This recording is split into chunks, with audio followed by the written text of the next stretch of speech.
All right, fam bam, it's Friday. Happy Friday. It's not a Friday Night Lights, which is kind of sad, but I'm sure all of us are a little relieved that the stress of the Open is gone. As much as fun it was a little stressful, but we all did great. So, PT warm-up, 25-foot bear crawl. So that's just halfway down the floor, so halfway down the rig. And your cone's on the lower back. Don't let it fall off. So this is a progression upwards for our bird dog that now we're going to make you crawl and cover distance with a bear crawl and that cone on our back for midline flexion extension. Then 10 standing banding hip thrusts. These can be done with the band around your hips, or you can be holding the band between your legs. Then we have 10 total alternating empty bar front rack reverse lunges. We're not in front rack position. Fingertip, elbows up, shoulder blades pinched back a little bit there. 10 total.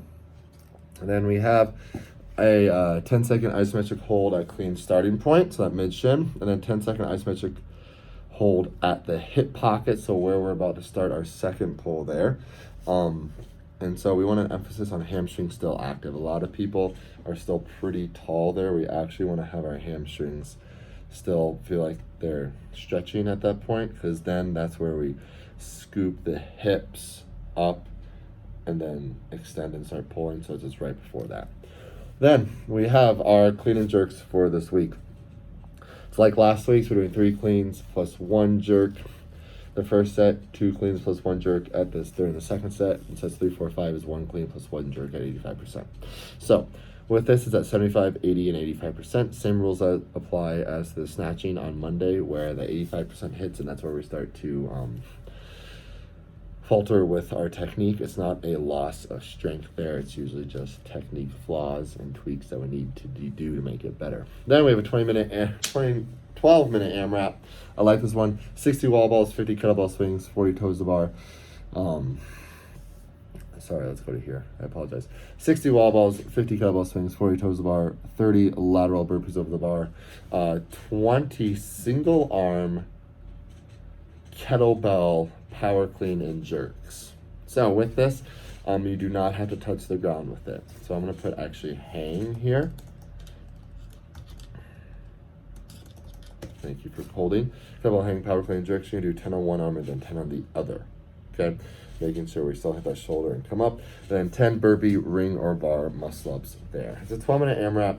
This is a lot of, you'll see this is a lot of, what we got going on here is a lot of midline flexion and extension going on. We have those wall balls that has nice hip extension, kettlebell swings, more hip extension, except instead of squatting, it's a hinging movement.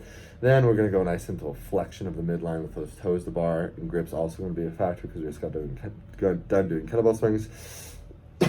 Excuse me there. Then 30 lateral burpees over the bar, just to get that heart rate up, and now do a little bit of a pressing movement. And then I'm going to ask you, instead of pressing horizontally, I'm going to ask you to press vertically, but also pull and use those hip extensions.